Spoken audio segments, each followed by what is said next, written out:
जय श्री राम।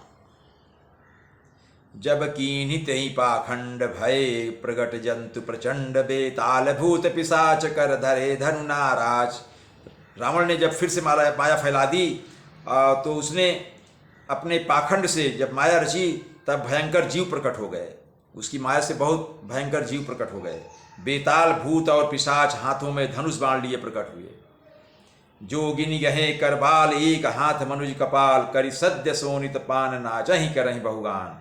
योगिनियाँ एक हाथ में तलवार और दूसरे हाथ में मनुष्य की खोपड़ी लिए ताजा खून पीकर नाचने और बहुत तरह के गीत गाने लगी। ये उसकी माया थी रावण की। धरु मारु बोलहि घोर रही पूरी धुनि चहुओर मुख बाई धामहि खान तब लगे कीस परान। और वे योगिनियाँ कहती हैं पकड़ो मारो, इस तरह से घोर शब्द बोल रही हैं। चारों ओर सब दिशाओं में यह ध्वनि भर गई। वे मुख फैलाकर खाने दौड़ती हैं। तब वानर भागने लगे, योगिनियों से डरकर वानर भागने लगे। जहाँ जाहि मरकट भागी तहाँ बरत देखें यागी भय बिकल बानर भालू पुनि लाग बरसै बालू। वानर भागकर वहाँ जाते हैं, जहाँ भी जाते हैं वहीं आग जलती देखते हैं। वानर और भालू व्याकुल हो गए। फिर रावण बालू बरसाने लगा। जहाँ तहाँ थकित करके इस गरजेऊ बहुरिदशीस लक्ष्मण कपी समेत भय सकल वीर यचेत। बानरों को जहाँ तहाँ शिथिल कर रावण फिर गरजा। लक्ष्मण जी और सुग्रीव सहित सभी वीर अचेत हो गए। हा राम हा रघुनाथ कही सुभट में जय हाथ यही विधि सकल बल तोरि तेहि कीन कपट बहोरी। हा राम हा रघुनाथ पुकारते हुए श्रेष्ठ योद्धा अपने हाथ मलते हैं अर्थात पछताते हैं। इस प्रकार सबका बल तोड़कर रावण ने फिर दूसरी माया रची। प्रगटे से विपुल हनुमान धाये गहे पाषाण तिन राम घेरे जाय चहु दिशि बरूथ बनाए। रावण ने बहुत से हनुमान प्रकट कर दिए। अब ये एक और दूसरी माया रच दी। अभी तो योगिनियाँ और पिशाच भूत बेताल पैदा कर दिए थे, अब उसने क्या किया, बहुत सारे हनुमान प्रकट कर दिए।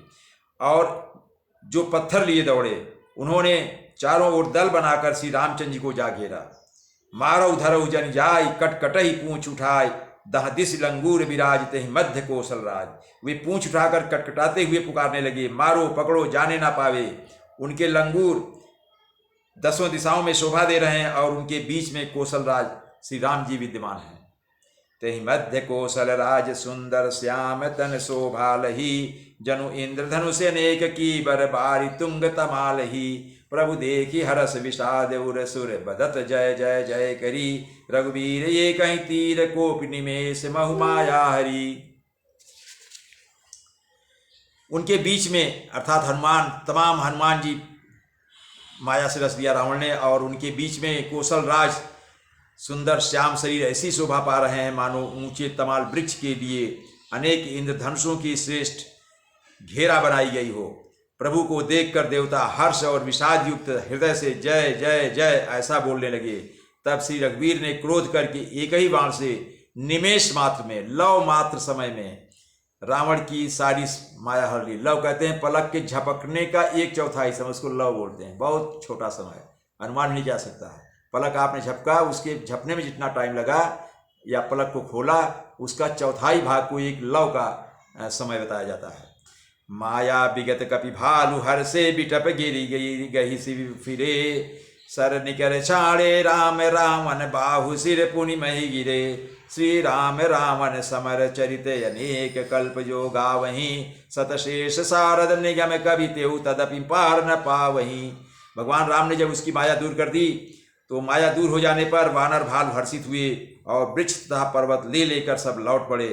श्री राम जी ने बाणों के समूह छोड़े जिनसे रावण के हाथ और सिर फिर कट कट कर पृथ्वी पर गिर पड़े। श्री राम जी और रावण के युद्ध का चरित्र यदि सैकड़ों शेष सरस्वती वेद और कवि अनेक कल्पों तक गाते रहें तो भी वे उसका पार नहीं पा सकते हैं। ताके गुणगन कछु कहे जड़मति तुलसीदास जिमि जी निज बल अनुरूप ते माछी उड़ई आकाश। उसी चरित्र के कुछ गुण गण मंद बुद्धि तुलसीदास ने कहे हैं। जैसे मक्खी भी अपने पुरुषार्थ के अनुसार आकाश में उड़ती है, अर्थात बहुत कम गुणगान किया तुलसीदास ने। काटे सिर भुज बार बहु मरत न भट लंकेश प्रभु क्रीडत सुर सिद्ध मुनि व्याकुल देखि कलेश। सिर और भुजाएं बहुत बार काटी गईं। भगवान राम ने रावण के सिर और भुजाओं को बहुत बार काटा लेकिन वे फिर निकल आते थे। फिर भी वीर रावण मरता नहीं। प्रभु तो खेल कर रहे हैं, परंतु मुनि, सिद्ध और देवता उस क्लेश को देखकर, अर्थात प्रभु को क्लेश पाते समझकर बहुत व्याकुल हैं। जय श्री राम।